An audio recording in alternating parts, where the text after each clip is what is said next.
Swayam Prabha. Digital India. Educated India.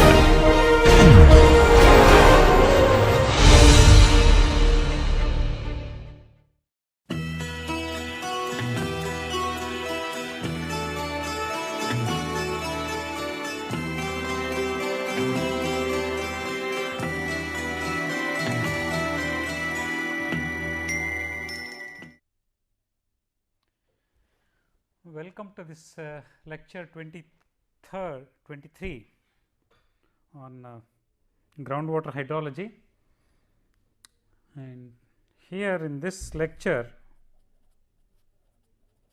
we will complete the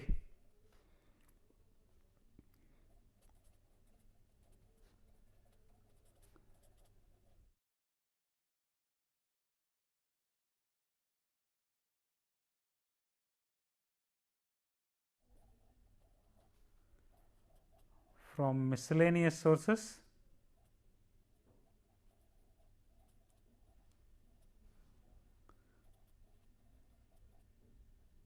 which we have started in the previous lecture.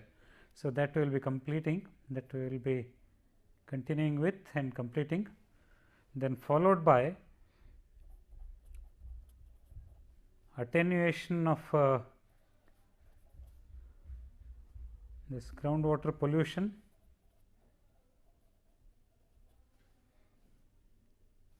and underground distribution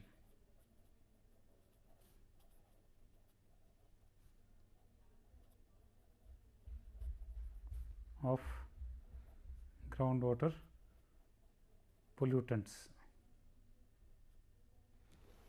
So, these are the topics which we will be covering in this lecture, and moving on to this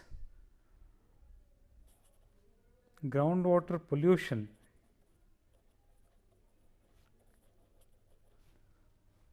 From miscellaneous sources,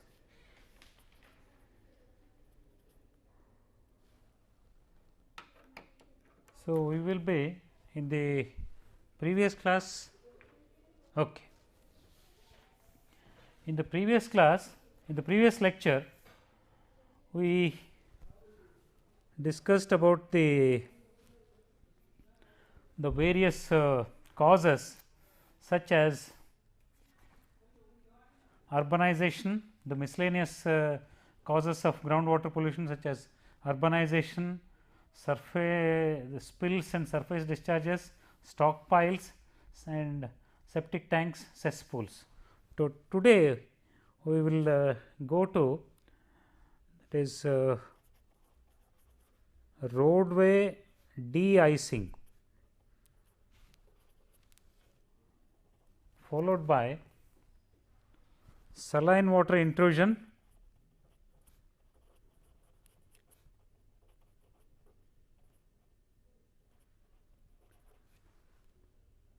this is just listed here. So, will be discussed in detail, it will be discussed in detail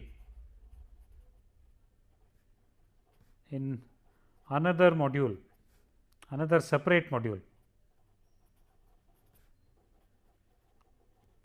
We are just listing here.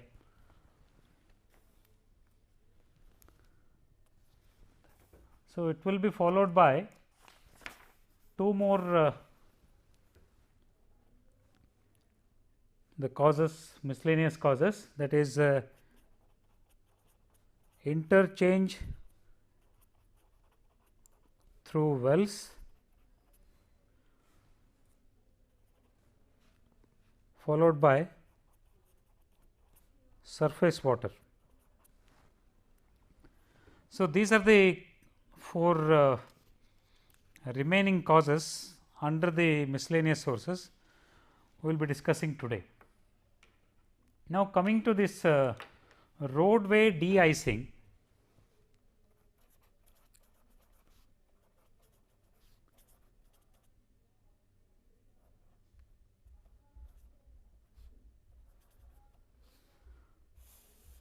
So, this is very essential in winters, especially in areas, in locations experiencing snowfall.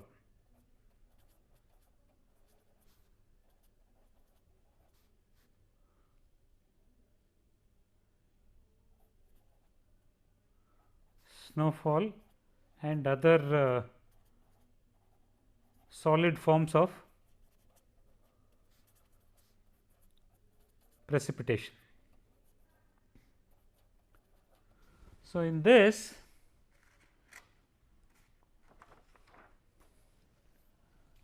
so to remove the ice, certain de-icing agents are spread on the roadways, and this one, so certain salts are spread on the roadways so as to remove the ice from the roads, and the salt application, salts used for de-icing,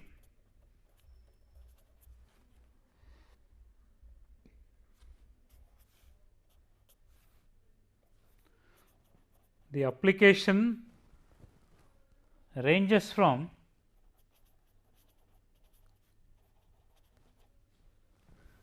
this 2 to say 11 metric tons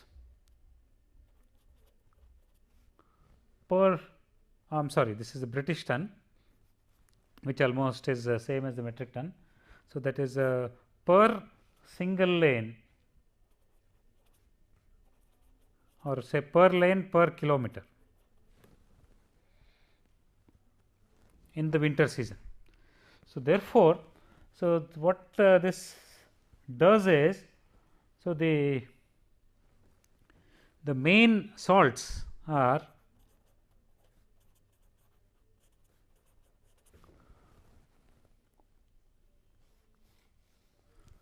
NaCl, that is sodium chloride, and followed by CaCl2, and this one. So, these salts, they will percolate into the groundwater, and then they will increase the salinity as well as the chloride and sodium and calcium content.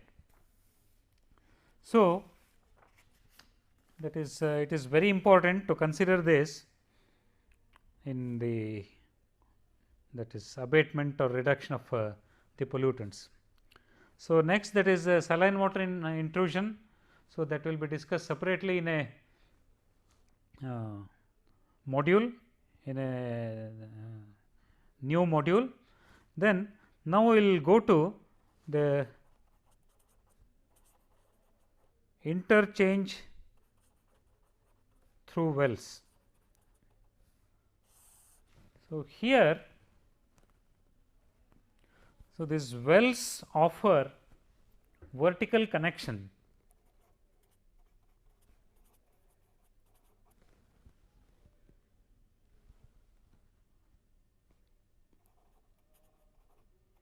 highly permeable vertical connections among various aquifers.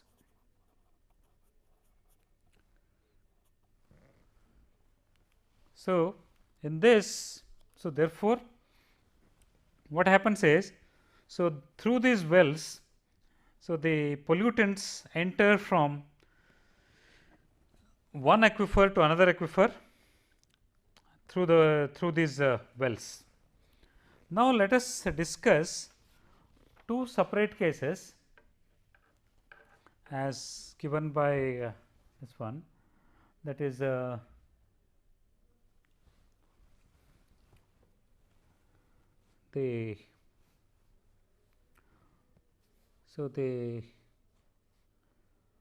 groundwater pollution through wells. The first case is when the case 1, when groundwater table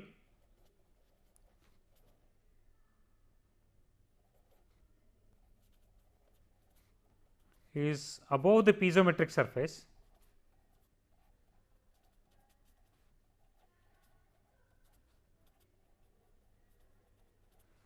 So, again, so for both this and case 2,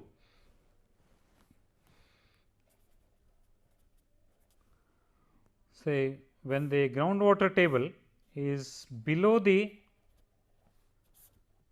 piezometric surface, and for both these cases they are taken from the same source, that is Todd et al.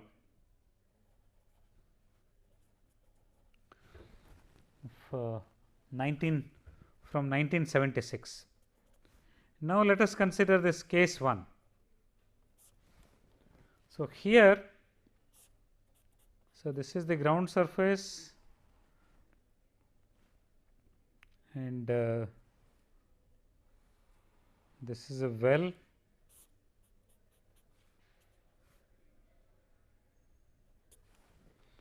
In this case, so this is the water table,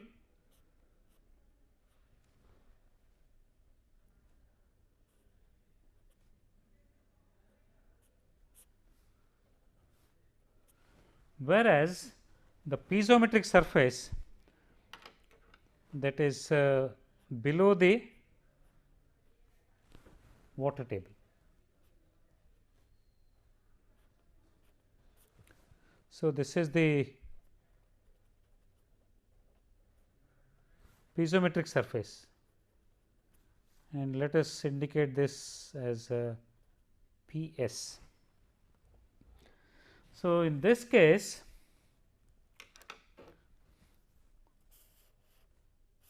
so this is a confined aquifer, and in between there is a clay layer,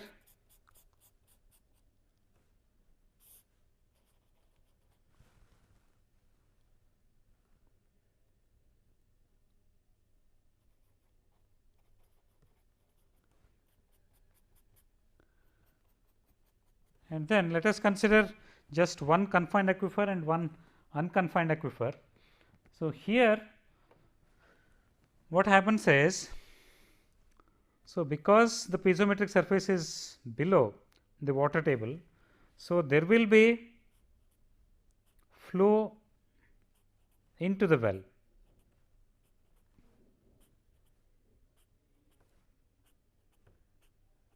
So, this is the groundwater flow, and along with this the pollutants also are flowing. So, this is the unconfined aquifer,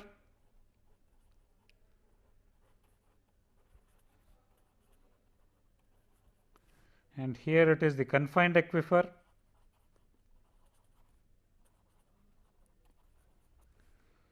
and this is the impervious strata, and in such case what happens is, so this along with groundwater, so the pollutants will move, that is downward, in a downward direction, and then so they get distributed to this lower confined aquifers. So, this is case 1, when the groundwater table is above the piezometric surface. Now, let us also consider this case 2, when this groundwater table is below the piezometric surface.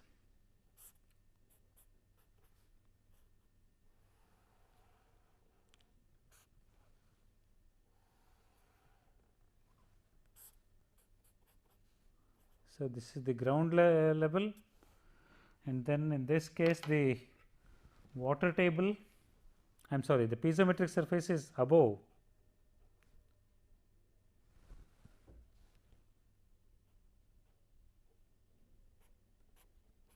So, this is the piezometric surface, which is indicated by the abbreviation PS, and then so there is a water table,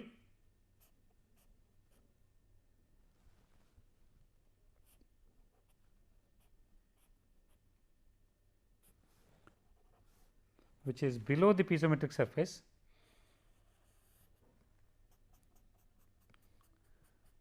and there is a, let us consider one. So, this is a clayey layer,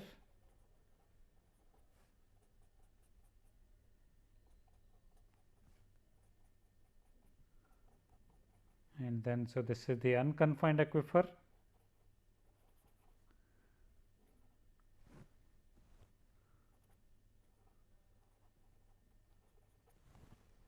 this is the confined aquifer.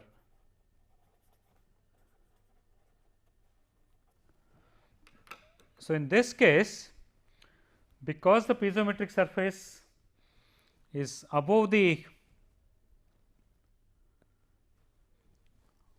water table, so in this case there will be flow from the well into the aquifers.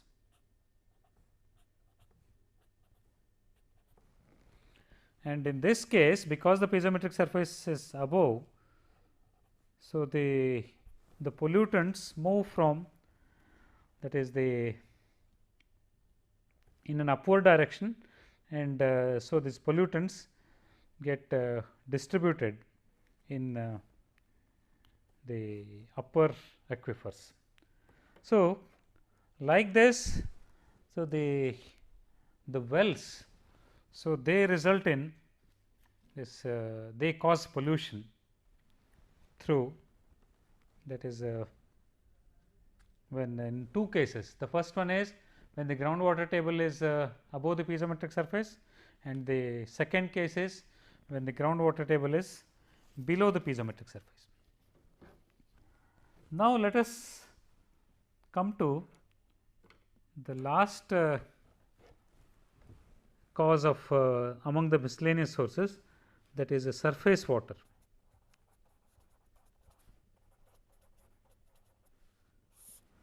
So, in this surface water, so this the polluted surface water bodies, polluted water bodies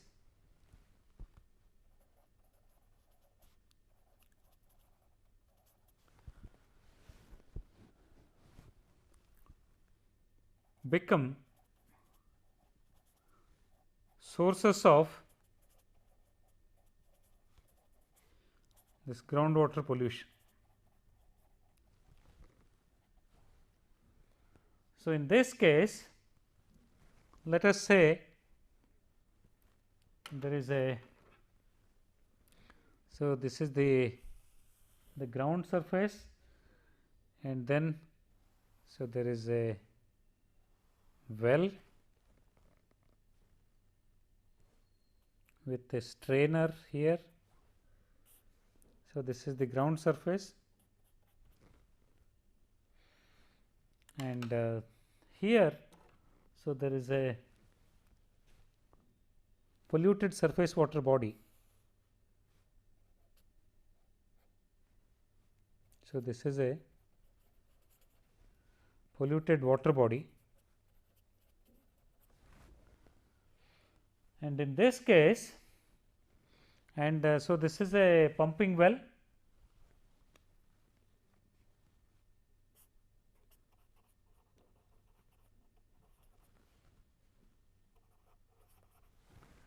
and through this,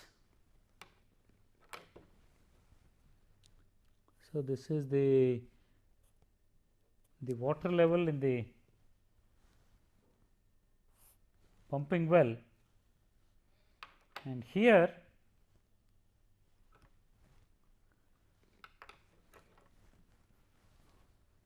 so below this, so this is the pumping water level. So, this is the pumping level, and suppose the original So, this is the original water table.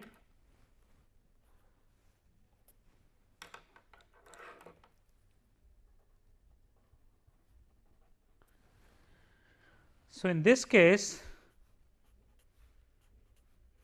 from below this pumping level,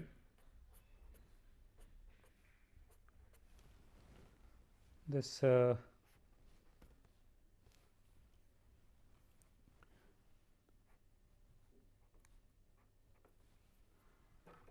so the groundwater enters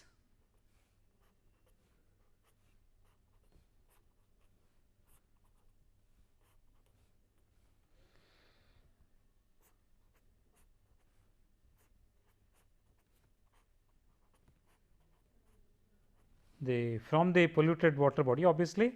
So, therefore, the pollutants, they will enter the well, and then so they will cause the groundwater pollution. So, these are some of the causes of the miscellaneous sources of groundwater pollution. Now, we will move on to this attenuation of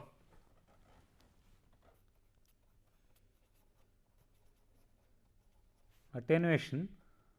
So, that is reduction of groundwater pollution. So, this reduction, so this whenever there is a polluted groundwater, we need to take all appropriate measures, so that we can reduce this reduce or attenuate this groundwater pollution. And there are various mechanisms are there, and so these mechanisms, so they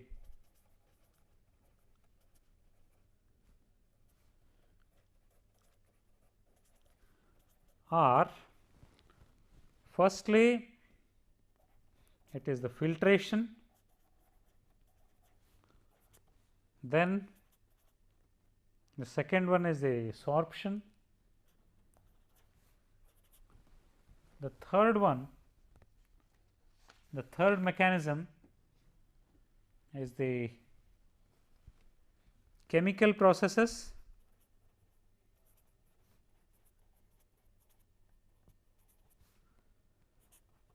the next mechanism is the microbial or microbiological decomposition,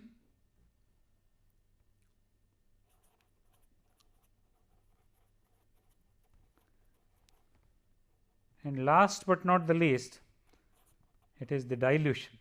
So, these are the mechanisms which will reduce the groundwater pollution. Now, let us discuss these mechanisms one by one. So, firstly, we will consider this filtration.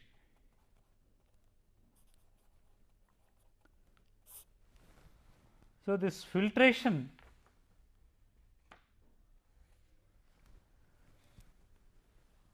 it removes the suspended materials or suspended pollutants.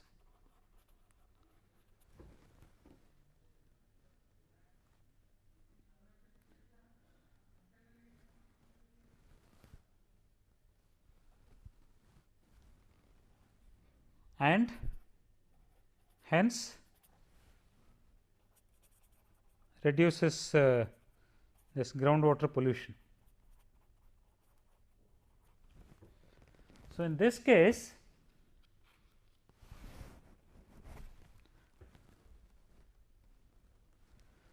so it can remove particulates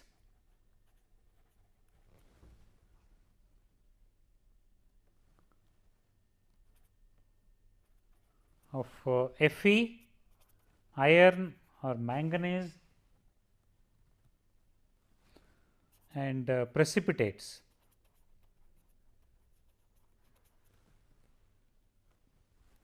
Formed by chemical reactions.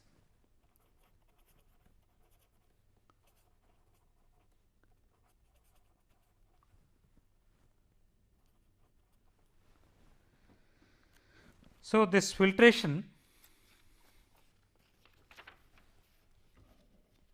basically there will be a filter substance, filter layer, and that filter layer will remove the surface pollutants or the suspended pollutants.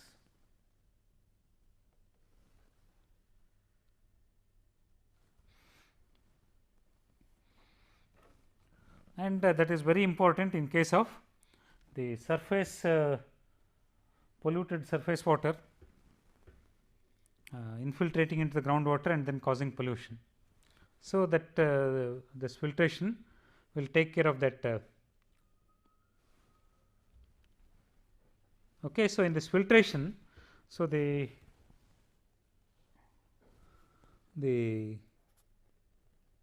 polluted surface water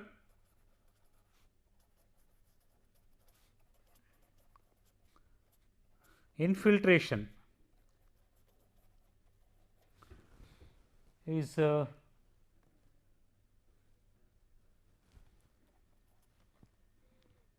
impeded. So, now let us come to the second mechanism of attenuation or reduction of this groundwater pollution, that is the sorption. And within this sorption, so basically, so here that is there are two types of sorption are there. The first one is the adsorption and the second one is the absorption. So, here in this adsorption,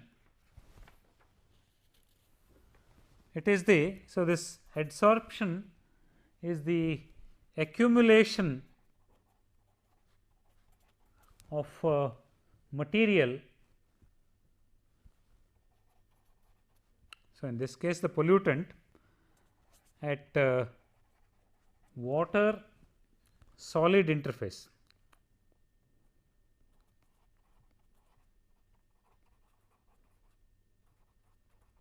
So, that is adsorption, and this absorption is the intermixing of pollutant and solute molecules, that is known as absorption. So, in this sorption process, so the pollutants, the sorptive materials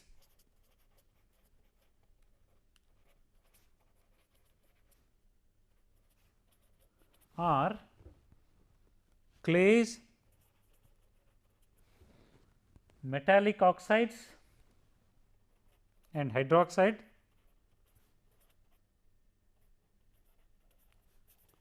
and hydroxides.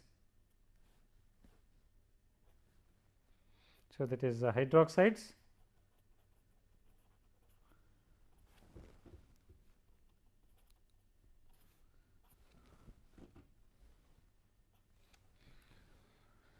then this organic matter.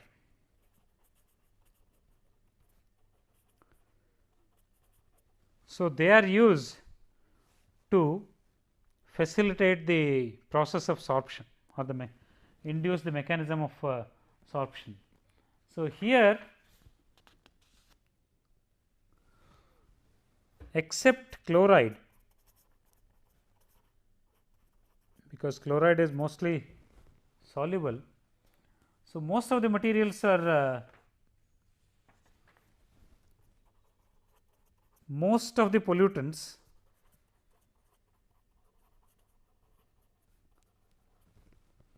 are sorbed, that means either adsorbed or absorbed under favorable conditions.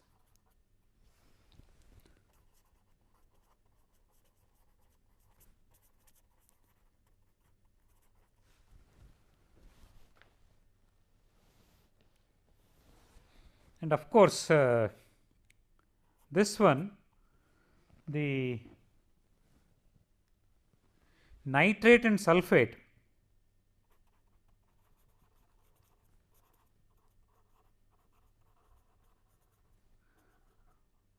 are sorbed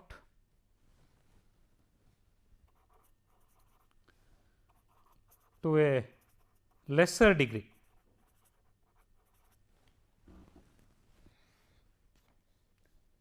So, in this case, so using these sorptive materials, that is clays, metallic oxides, hydroxides, as well as organic matter.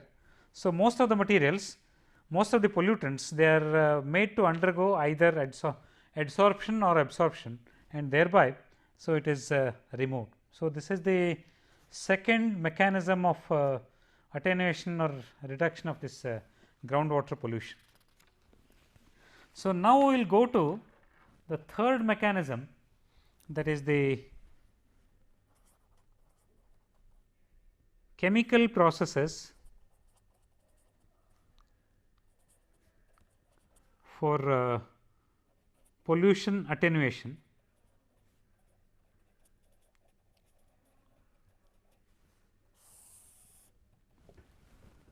So, in this, the precipitation or say formation of precipitates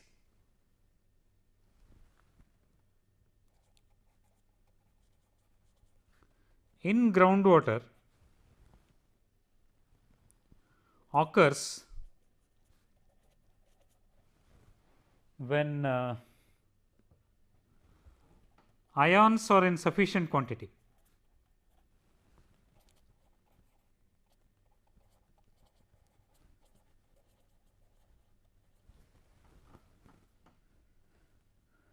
So, there is important ions involved.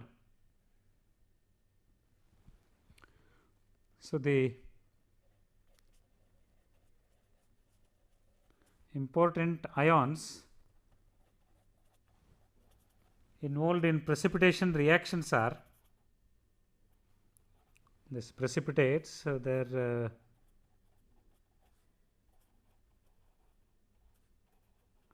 are they are calcium Ca plus 2, Mg plus 2, then the bicarbonate, sulphate.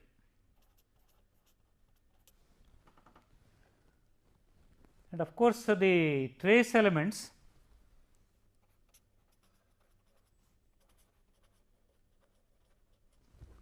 involved are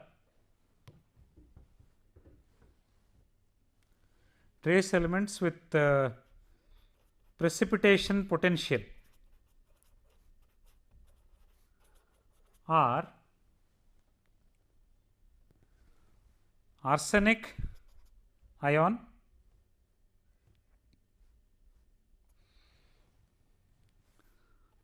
so ions of arsenic, cadmium, barium, copper, cyanide,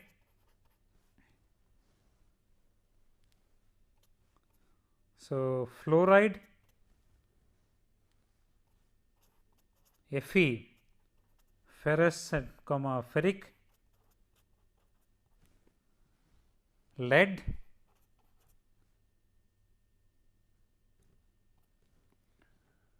then mercury, molybdenum, zinc and radium. So, the ions of these metals as well as these compounds, so these radicals, so they also have the potential for precipitation. So, in this case,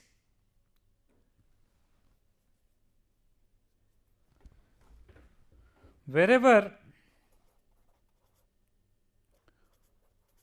see, whenever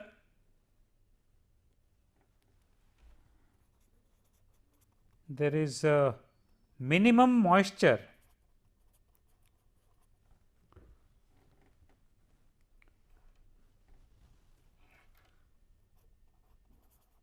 near free surface, near the surface, so this precipitation takes place. So, this is a chemical process, so which is mainly precipitation.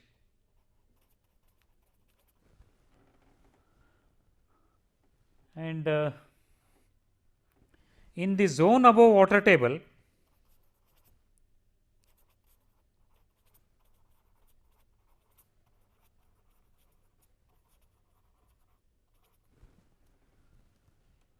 this oxidation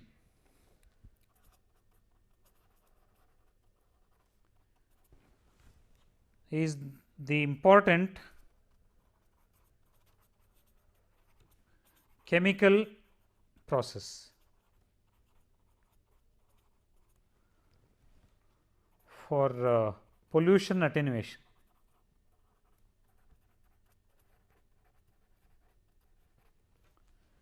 So, here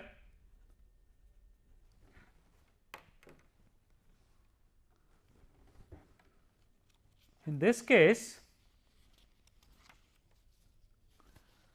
this complex organic compounds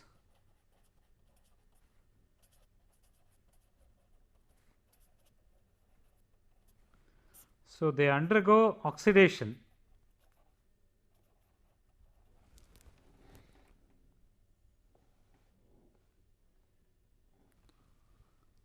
that is a stepwise oxidation,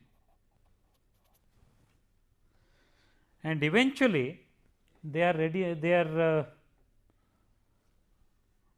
they get themselves converted to CO2 and H2O, the carbon dioxide and water, along with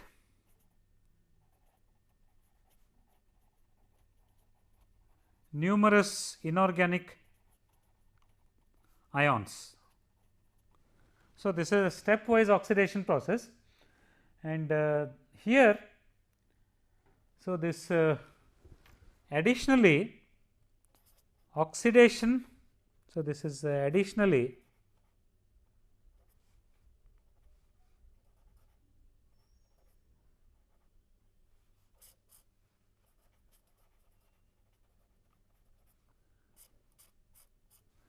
oxidation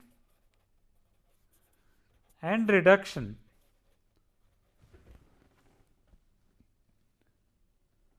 occurs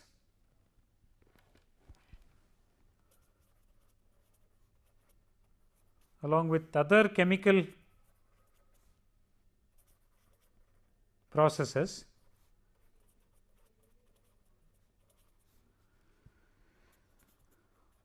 results in formation of precipitates.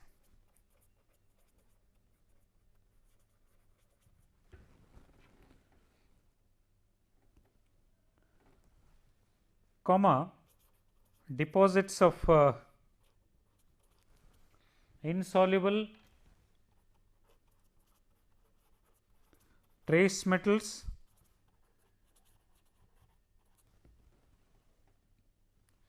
and gases. So, thereby this one for radioactive pollutants,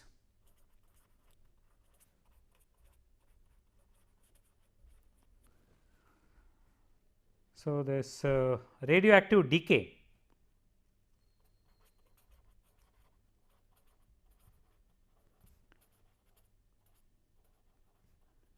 is the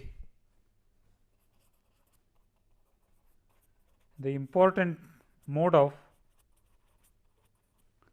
pollution attenuation. As we all know, half life period means the particular radioactive material, it will decay, and thereby its volume will be reduced to half. So, now let us go to the other, that is a mechanism of attenuation of pollution, that is microbial or say microbiological decomposition.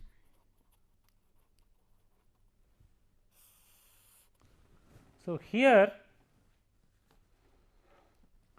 basically, so this is the, it is the ultimate destruction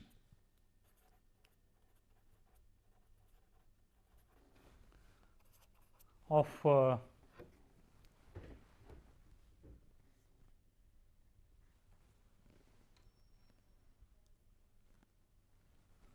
pollutants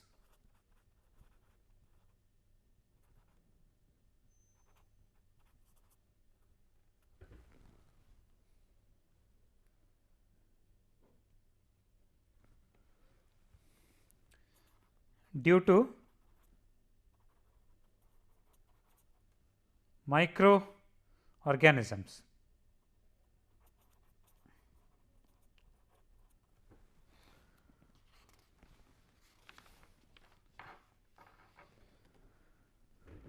So, here this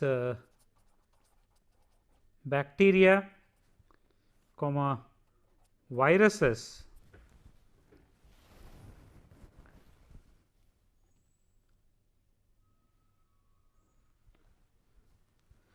say they tend to move slower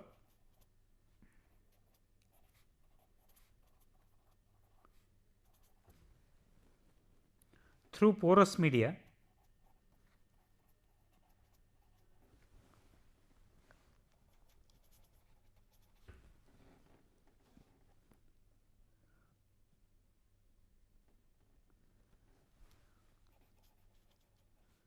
than in water.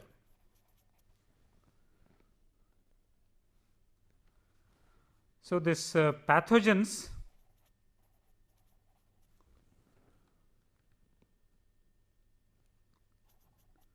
are largely removed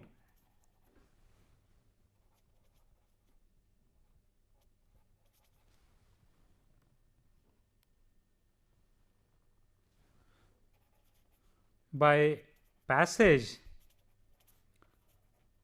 through say 1 meter of soil containing substantial amount of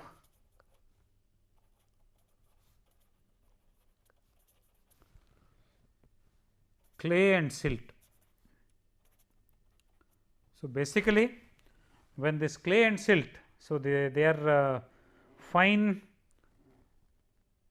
textured soil. So, when they are present, and so when this bacteria or and virus, they are made to pass through them. So, then obviously, so they are retained there, and thereby the pollution is reduced. And we will now come to the last is one, that is the dilution. And we all know that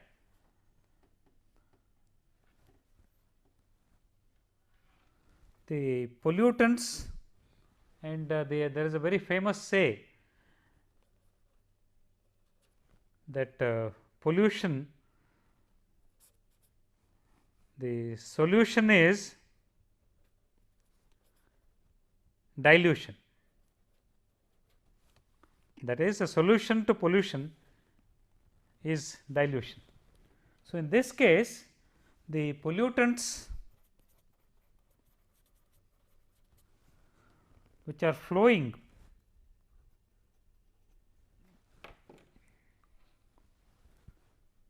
in groundwater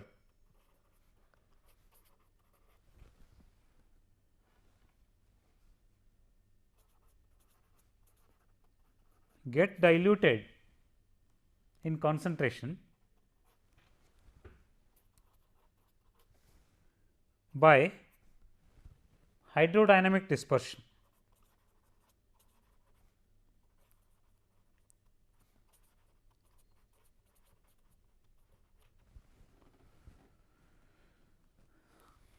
So, here longitudinal and lateral spreading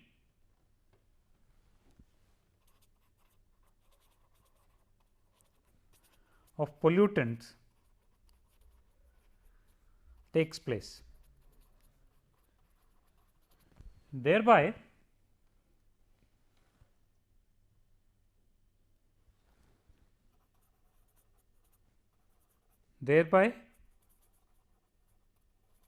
reducing the concentration level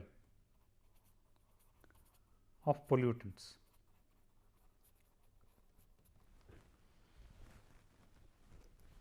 So, this is also a very important mechanism of attenuation of pollution. So, now we will go to the last one of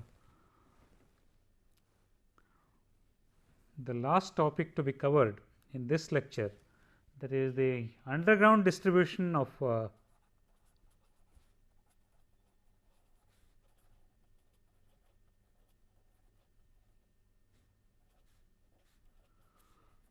pollution.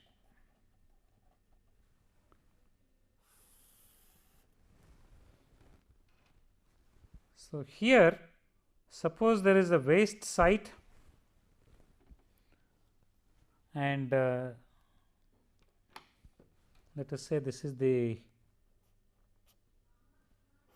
waste site, and then this is the direction of groundwater flow direction. Then what happens is, and of course, let us say here there is a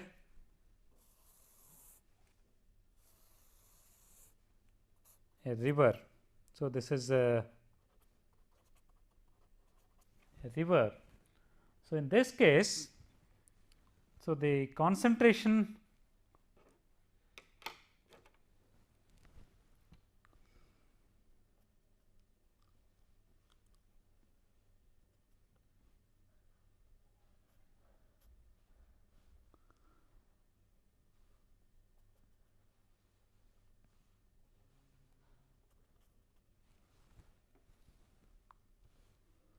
so this is A, B,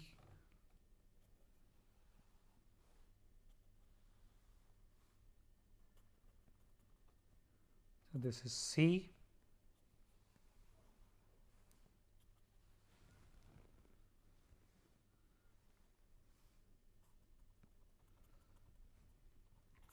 so this is D.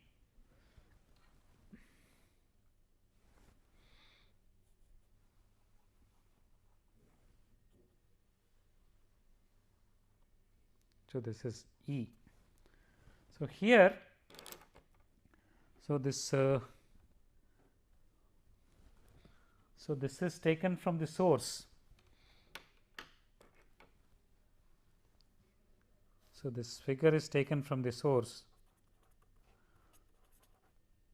Legrand 1965. So, here the concentration A is greater than B, which is greater than C, which is greater than D, which is greater than E. So, whenever there is a waste site and in the vicinity of that, so there is a stream or a river, and then there is a this general groundwater direction, groundwater flow direction, then obviously, so the concentration decreases as we move away from the waste towards the river. So, but still even this decreased concentration itself is many times quite significant to cause this the distribution of the underground distribution of the pollutant, as well as eventually the pollution of the water in the river or the stream.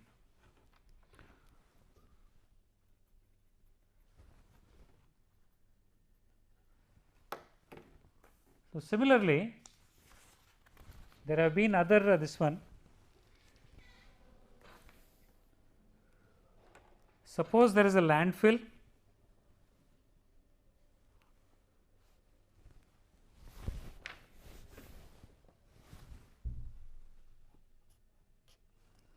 so this is a this is a landfill, and in this case, so the concentration profiles which emanate from this landfill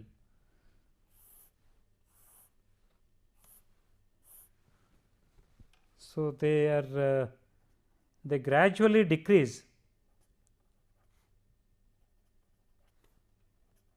as we move away from the landfill. In this case, so this is taken from, so this figure is taken from a, so this is the pollutant plume from a landfill. So, this is taken from a study by Cole in 1975, and in this case, so this is the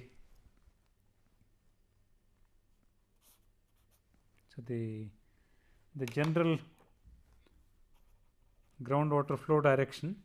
Then in that direction, so the pollutant plume will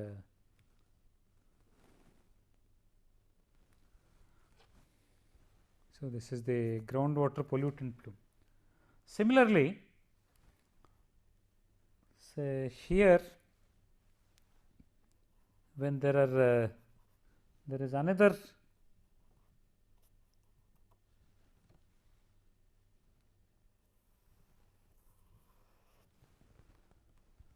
say suppose this is the waste site,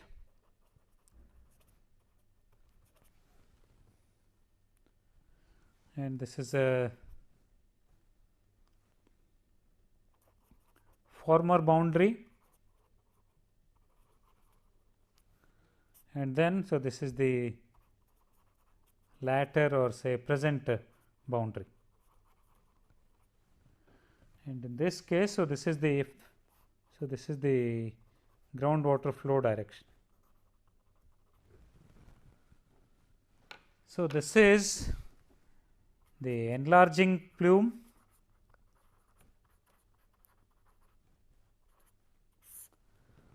and for all this the source is the same study by Legrand in 1965. And then, so for a reducing plume, if it is an enlarging plume, then the area of this pollutant plume increases. On the other hand, if it is a reducing plume,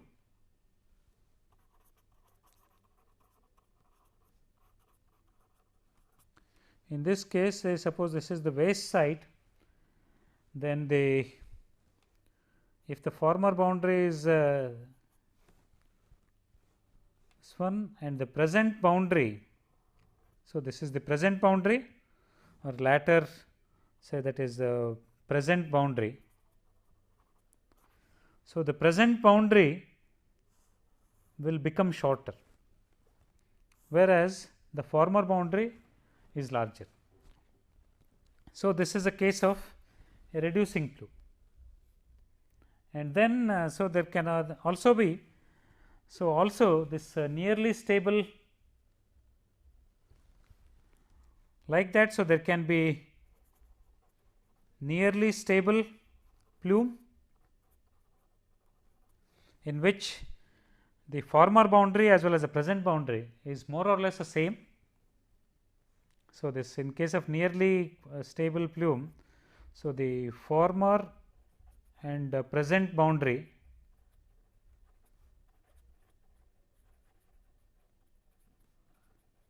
are almost same.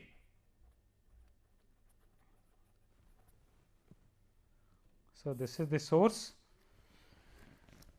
and of course, a shrunken plume, in that case what happens is, so it is basically largely reducing plume, wherein the present boundary of the plume is drastically reduced. So, this is the regarding the groundwater pollution, that is the underground distribution of the ground groundwater pollution, and in the next lecture we will move on to the groundwater quality analysis. Thank you.